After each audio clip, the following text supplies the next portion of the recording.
Hello दोस्तों, नमस्कार। SM किसी चैनल में मैं आप सभी लोगों का दिल से बहुत बहुत स्वागत करता हूं। तो दोस्तों, अभी फिलहाल आपको पता है 3 दिन मार्केट बंद है। आज का दिन भी बाजार बंद है, दुनिया भर के बाजार बंद है, ठीक है। एंड जैसे कि आपको पता है, काफ़ी लोग कमेंट सेक्शन में रिक्वेस्ट करते रहते हैं अलग अलग टॉपिक से रिलेटेड, सर इसके ऊपर वीडियो बनाए, उसके ऊपर वीडियो बनाए। तो जब भी मार्केट बंद रहता है तो इस प्रकार के टॉपिक्स को मैं कवर करने की कोशिश करता हूँ। तो आप चाहो तो आप भी बाद में इनको क्या कर सकते हो, खुद से स्टडी यहाँ पे कर सकते हो। सो चलो स्टार्ट करते हैं। अभी का जो टॉपिक है वो किससे रिलेटेड है, तो बहुत अच्छा सवाल यहाँ पे पूछा गया था कि इन्फ्लेशन की अगर हम लोग बात करें, ठीक है, इन्फ्लेशन ऊपर जाता है नीचे आता है, ये चीज़ें चलती रहती है, ठीक है, साइकिल की तरह ऊपर नीचे होता रहता है। एंड इन्फ्लेशन अभी अगर देखा गया हमारे इंडिया का, ठीक है, जो एक्चुअल में बास्केट है, सीपीआई बास्केट की बात करें तो उस हिसाब से तो भाई इन्फ्लेशन काफ़ी कंट्रोल में है। हाँ, बट बहुत सारे लोगों को ये भी पता है कि जो ग्राउंड लेवल पे जो भी इन्फ्लेशन हम लोग को देखने को मिल जाता है वो भी काफ़ी कुछ पर्टिकुलर सेगमेंट में काफ़ी ज़्यादा देखने को मिल जाता है, ठीक है। अभी सीपीआई बास्केट की बात करें भाई, वहाँ पे तो 55% का जो इंडेक्स में वेटेज है वो तो सीरियल से रिलेटेड है, मतलब अनाज से रिलेटेड, जैसी चीज़ों से रिलेटेड, खाने पीने की चीज़ों से रिलेटेड है। सो वो चीज़ें नीचे जाती है तो ऑटोमेटिकली महंगाई भी कम नज़र आती है। बट बाकी चीज़ें की अगर हम लोग बात करें तो वो भी तो इंपॉर्टेंट होती है। एंड वहाँ पे अगर हम लोग इन्फ्लेशन के इंडेक्स के कंट्रीब्यूशन की अगर बात करें तो काफ़ी कम होता है। सो बेसिकली टॉपिक क्या है कि अगर इन्फ्लेशन अगर कभी बहुत ज़्यादा बढ़ जाता है तो ऐसे कौन से हम लोगों के जो बिजनेसेस है, ठीक है, इनको कोई झटका नहीं लगेगा, इनको कोई फर्क नहीं पड़ता है। झटका मतलब चलो छोटा मोटा चीज़ें ठीक है, बट ऐसा कोई कोलैप्स विलैप्स नहीं होगा। इनफैक्ट ये इन्फ्लेशन में भी अच्छी खासी कमाई यहाँ पे करते रहते हैं। सो वो कौन से सेक्टर है, वो कौन सी कंपनियां हैं, तो वो आप लोगों के सामने यहाँ पे मैं स्टडी पर्पस के लिए यहाँ पे रखने वाला हूँ। एंड आपको बताने वाला हूँ दोस्तों, ऐसे 5 सेक्टर आप लोगों को देखने को मिल जाएंगे, 5 बिजनेसेस देखने को आप मिल जाएंगे। इसके पहले भी मैंने आपको कहा है कि किसी भी शेयर में, स्टॉक्स में डायरेक्टली नहीं जाना होता है। फर्स्ट स्टेप जो आपका होता है हमेशा, वो क्या होना चाहिए, सेक्टर। सेक्टर मतलब बिजनेस की अगर हम लोग बात करें तो उसके बाद ये बाकी स्टॉक एनालिसिस चीज़ें स्टार्ट हो जाती है। अगर आपने सेक्टर ही गलत चुन लिया एंड वहाँ का नंबर 1 कंपनी में भी आप चले गए तो कोई फायदा नहीं। सेक्टर सही होना चाहिए, फिर वहाँ पे 5, 6, 7 नंबर की भी कंपनी आपको अच्छा परफॉर्मेंस दिखा सकती है। सो टॉपिक बहुत क्लियर है कि इन्फ्लेशन अगर कभी भी बढ़ जाता है, यहाँ पे दिक्कतें देखने को मिल जाती है ग्राउंड रियलिटी की अगर बात करें। बट ये 5 कंपनियां मतलब 5 सेक्टर्स की अगर हम लोग बात करें तो इनमें इतना कुछ ज़्यादा दिक्कत देखने को नहीं मिलता है। तो चलिए उनको स्टडी करते हैं स्टेप बाय स्टेप। बट उससे पहले आपको जरूर याद दिलाना चाहूंगा, कल है Saturday and stock market classes, ये जो हमारा एक और चैनल है, इसके ऊपर एक इंपॉर्टेंट लेक्चर अपलोड होने वाला है। तो गलती से भी मिस मत करना। कल का लेक्चर कुछ खास स्पेशल यहाँ पे होने वाला है। करंट सिनेरियो में जो चीज़ें देखने को मिली थी उसी को लेकर होने वाला है। सो अगर आपने अभी तक सब्सक्राइब नहीं किया इस चैनल को तो कर लेना, लिंक ऊपर आई बटन पे देखे रखी हुई है। एंड बेल आइकन को हिट करना भाई, खास करके काफ़ी लोग बेल आइकन को हिट नहीं करते हैं एंड ऑल सिलेक्ट नहीं करते। बेल आइकन को हिट करके ऑल सिलेक्ट करोगे ना, तब जाके आपको नोटिफिकेशन आता है, ठीक है। तो चलो चीज़ों को कवर करते स्टार्ट करते। सबसे पहले तो जो 5 पॉइंट्स है उसके पहले लॉजिक के ऊपर आएंगे, ठीक है, क्योंकि जिसको लॉजिक समझ में आ गया भाई, वो लाइफ टाइम तक इस प्रकार की चीज़ों को यहाँ पे अच्छे से समझ सकता है। देखिए इन्फ्लेशन मतलब क्या, महंगाई। अगर कोई चीज़ अगर आज आप 10 रुपये पे खरीदते हो, मान लो एक सेकंड के लिए एकदम हाइपोथेटिकली कोई भी एग्जाम्पल लेते हैं कि वो 50 की हो जाए, ठीक है, तो आप क्या करोगे, यूजुअली उस चीज़ को खरीदना अवॉइड कर दोगे, ठीक है। बट वो चीज़ अगर ऐसी है कि उसके बिना आप जी ही नहीं सकते, या फिर आपकी जो रोज़मर्रा की जो ज़िंदगी होती है उसमें कुछ ऐसी चीज़ें होती है कि उसके बिना हम आगे ही नहीं बढ़ पाएंगे। हो सकता है कुछ चीज़ों में हम लोग कटौती कर ले, बट कुछ चीज़ें ऐसी होती है कि वहाँ पे कॉम्प्रोमाइज़ कर ही नहीं सकते। ऐसे बिजनेसेस इन्फ्लेशन कितना भी हो जाए फिर भी पैसा छापते हैं, ठीक है। सो उस लॉजिक के हिसाब से हम लोगों ने आगे यहाँ पे बढ़ना है। तो स्टार्ट करते हैं पॉइंट नंबर 1 वाला बिजनेस, जो कि है एग्रीकल्चर। यस दोस्तों, एग्रीकल्चर काफ़ी अच्छा पैसा कमा कर यहाँ पे देता है, ठीक है। खेती की अगर हम लोग यहाँ पे बात कर ले, जो नॉर्मल जो अनाज यहाँ पे रहता है भाई, वो तो खाना पड़ेगा ही। दाल रोटी चावल की अगर बात कर ले, सब्जी की बात कर ले, इतना तो खाना पड़ता ही है भाई, ठीक है। अगर यही नहीं खाएंगे तो मतलब जिएंगे कैसे, तो फिर महंगा कितना भी हो जाए, ठीक है। हाँ, हो सकता है आप ये आर्ग्यू जरूर कर सकते कि चलो इंसान थोड़ा कम खा जाए, चलो वो भी एक बार के लिए ठीक है, बट अवॉइड तो कर ही नहीं सकते, ठीक है। इसको अवॉइड करोगे तो भाई अस्पताल वाले एंजॉय कर लेंगे, ठीक है, आप समझ रहे हो। सो डेफिनेटली आप यहाँ पे कह सकते हैं एग्रीकल्चर वाला जो बिजनेस है वो हमेशा अच्छा यहाँ पे चलता रहता है। और हमारा देश तो कृषि प्रधान देश है, आपको पता ही है। बहुत सारे लोग 70% से ज़्यादा जनता एग्रीकल्चर के ऊपर अपना गुजारा करती है, ठीक है, खेती करके। सो डेफिनेटली इससे रिलेटेड जो कंपनियां हैं वो काफ़ी अच्छा यहाँ पे परफॉर्मेंस यहाँ पे देती है। एंड जब भी मैं एग्रीकल्चर की बात करता हूँ ना, काफ़ी लोग एक बहुत बड़ी मिस्टेक करते हैं, वो एफएमसीजी कंपनीज को इससे जोड़कर देखते हैं। अरे एफएमसीजी कंपनीज को इससे नहीं जोड़ना है, ठीक है। एफएमसीजी में तो आपको बहुत ब्रॉड सेक्टर आता है एफएमसीजी में। एंड मैक्सिमम एफएमसीजी में आप लोगों को पैक फूड्स, पैकेज जो कंपनियां रहती है, पैक फूड या फिर ड्रिंक्स की बात करें, वो चीज़ें देखने को मिल जाती है। अभी अगर देखा गया, अगर आप कोई सॉफ्ट ड्रिंक पी रहे हो, ठीक है, कोल्ड ड्रिंक पी रहे हो, तो वो भी एफएमसीजी सेगमेंट में ही यहाँ पे आता है, ठीक है। आप कोई यहाँ पे चिप्स खा रहे, वो भी इसी में ही यहाँ पे आ जाता है।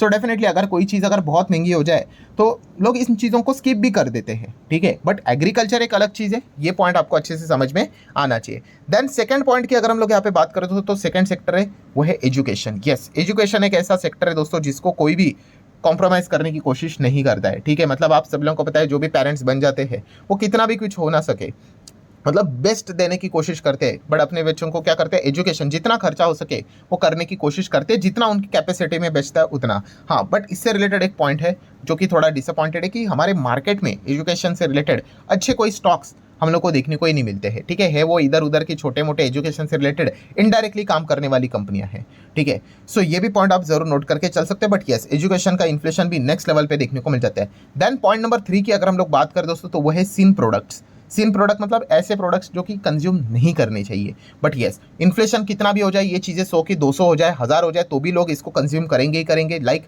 अल्कोहल, यस अल्कोहल की अगर हम लोग बात करें, आपको ऐसा कोई देखने को नहीं मिलेगा कि चलो कि जिसको लत है अल्कोहल पीने की, बार बार वो ड्रिंक यहाँ पे करता है एंड चीज़ें महंगी हो रही है, ठीक है। इनिशियल स्टेज पे थोड़ा बहुत वो नखरे करेंगे, बट बाद में वापस वो इन चीज़ों के एडिक्ट हो जाते हैं, ठीक है, बिल्कुल भी नहीं छोड़ते हैं। सो डेफिनेटली हम यहाँ पे कह सकते हैं दोस्तों कि यहाँ पे अल्कोहल जैसी जो चीज़ें होती है, बेवरेजेस रहती है, बियर जैसी जो चीज़ें रहती है, उनको कोई इस चीज़ से ज़्यादा फर्क यहाँ पे नहीं पड़ता है, उनका नॉर्मल अपना बिजनेस यहाँ पे चलता रहता है। सिमिलर वे अगर टबैको की बात करें, सिगारेट की अगर हम लोग बात करें, ठीक है, ये जो दोनों चीज़ें हैं, सिगारेट, टबैको, अल्कोहल, ठीक है, ये सारी चीज़ें कितना भी महंगी क्यों ना हो जाए, इनके ऊपर तो सरकार एकदम खुल्लम खुल्ला टैक्स बड़ा बड़ा कर लगाती है, तो भी कोई कुछ यहाँ पे कर नहीं सकता है। एंड जितनी भी ये चीज़ें महंगी हो जाए, कोई इनके सेल्स में हम लोग को इतना कुछ खास ड्रॉप देखने को नहीं मिलता है, लोग कंज्यूम करते ही रहते हैं, ठीक है, कितना भी महंगा हो जाए। तो डेफिनेटली हम यहाँ पे कह सकते हैं इस चीज़ के चलते इन बिजनेस के ऊपर इतना कुछ नेगेटिव इंपैक्ट हम लोग को पड़ते हुए देखने को नहीं मिलता है। सो अगर हम लोग यहाँ पे टबैको की बात करें तो आपको पता है ये दिग्गज कंपनियां देखने को मिल जाती है, जैसे कि आईटीसी है, गॉडफ्रे फिलिप्स है, वीएसटी इंडस्ट्री है, एनटीसी है, देन इंडियन वुड देखने को यहाँ पे मिल जाता है, गोल्डन टबैको, ऐसे बहुत सारे कंपनीज आपको देखने को मिल जाएंगे, ठीक है। सो आप चाहो तो इनको स्टडी कर सकते हैं। इसमें से 90% तो मार्केट शेयर तो भाई एक ही कंपनी लेकर बैठी है, 90 बोलो 80 बोलो, थोड़ा ऊपर नीचे होता रहता है, आईटीसी कोई इसके आसपास भी नहीं है। सो जरूर आप चाहो तो इनको पढ़ सकते हैं। अभी आईटीसी में तो और भी अलग अलग बिजनेसेस आ जाते हैं। देन अल्कोहल बेवरेजेस की अगर हम लोग बात करें, ठीक है, इसमें भी बहुत सारे कंपनीज देखने को मिलेंगी, तो आप इनको स्टडी कर सकते हैं, जैसे कि यूनाइटेड स्पिरिट, यूनाइटेड ब्रेवरीज है, रेडिको खेतान, ठीक है, इसको तो हम लोगों ने इसके पहले भी बहुत बार स्टडी यहाँ पे किया था। बहुत मतलब ये तो कंपनी ने इतना ज़बरदस्त परफॉर्मेंस यहाँ पे दिखाया था कि इनके जो मालिक है वो तो मतलब रिचेस्ट पर्सन के लिस्ट में आ गए थे, एकदम टॉप लेवल पे ग्रोथ के हिसाब से। देन उसी के साथ साथ अगर आप देखोगे बहुत सारे आप लोगों को कंपनियां देखने को मिल जाएंगी, लिस्ट काफ़ी लंबी है। रिसेंटली सोला विनयार्ड्स भी हम लोग को लिस्ट होते हुए देखने को यहाँ पे मिली थी, ग्लोबल स्पिरिट रहती है, जीएम ब्रेवरीज रहती है, ऐसे आपको काफ़ी कंपनियां देखने को यहाँ पे मिल जाएंगी। सो महंगाई कितनी भी हो जाए, इनके बिजनेस के ऊपर इतना कुछ खास फर्क यहाँ पे पड़ता नहीं। इनको एक ही चीज़ का फर्क पड़ता है भाई कि अगर सरकार से कोई रेस्ट्रिक्शन आ गया, क्योंकि रूल्स रेगुलेशन काफ़ी स्ट्रिक्ट रहते हैं, इनको प्रॉपरली फॉलो करना पड़ता है, तो जाके इनकी बैंड बचती है। देन फोर्थ बिजनेस की अगर हम लोग बात करें दोस्तों तो वो है फार्मा इंडस्ट्री। यस, फार्मा वाली कंपनियां तो भाई अच्छा ही करती रहती है, ठीक है। बीमारी अगर बहुत बड़ी आ जाती है जैसे कि कोविड, उसमें तो फार्मा इंडस्ट्री ने तो इतना पैसा छाप लिया कि मतलब 20-30 साल तक देखने की जरूरत नहीं, इतना कमाई करके रखी है, ठीक है। तो फार्मा के बिना तो चीज़ें चलती है नहीं। एंड पांचवा सेक्टर सबसे बड़ा गोल्डन सेक्टर है, ये सबसे ज़्यादा चमकता है, कितना भी इन्फ्लेशन हो जाए, कुछ भी हो जाए, आप अवॉइड ही नहीं कर सकते। जो मैंने अभी फर्स्ट पॉइंट को कवर, सेकंड या फर्स्ट पॉइंट को कवर करते ही आप लोगों को बताया था, कौन सा, हॉस्पिटल। यस, हॉस्पिटल एक ऐसा सेक्टर है जो कि इन सब में बेस्ट है। क्यों? क्योंकि इसमें अगर देखा गया ना तो इसमें ग्रोथ भी अच्छी खासी हम लोग को देखने को यहाँ पे मिल जाती है, ठीक है। हमारे देश में तो आपको पता है ऑलरेडी इतना ज़्यादा पॉपुलेशन है, एंड अगर हम नॉर्मल बाकी हेल्थ केयर सिस्टम की बात कर ले तो आपको पता ही कैसा यहाँ पे चलता है। तो ये जो कंपनियाँ रहती है हॉस्पिटल से रिलेटेड काम करने वाली कंपनियाँ, ये मजबूत पैसा छापती है। तो डेफिनेटली आप यहाँ पे कह सकते हो इन कंपनीज को स्टडी कर सकते हैं। इसमें भी हेल्थ केयर सेगमेंट में देखोगे 60-70 कंपनी आपको देखने को मिल जाएगी। मार्केट में तो आपको बहुत सारे देखने को मिलेंगे। अगर लीडिंग कंपनीज की बात कर ले तो आप देख सकते हो मैक्स हेल्थ केयर देखने को मिल जाता है, ठीक है। पहले काफ़ी नीचे था, पहले अपोलो हॉस्पिटल देखने को मिलता था, अपोलो हॉस्पिटल अभी सेकंड आ गया।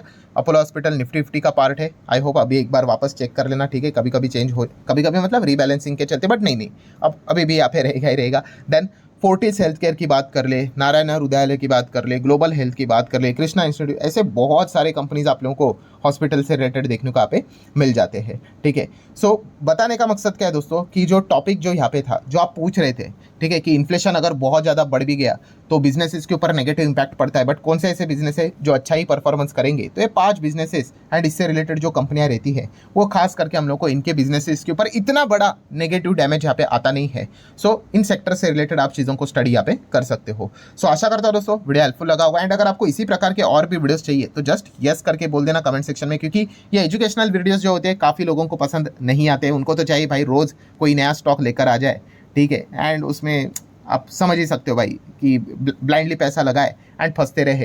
तो अगर आपको ऐसे लर्निंग पर्पस वाले और भी वीडियोस चाहिए जस्ट यस बोल देना। अच्छा रिस्पॉन्स आए तो इस प्रकार के और भी वीडियोस बनाते रहूँगा। मिलते हैं अगले वीडियो में, तब तक के लिए बाय बाय।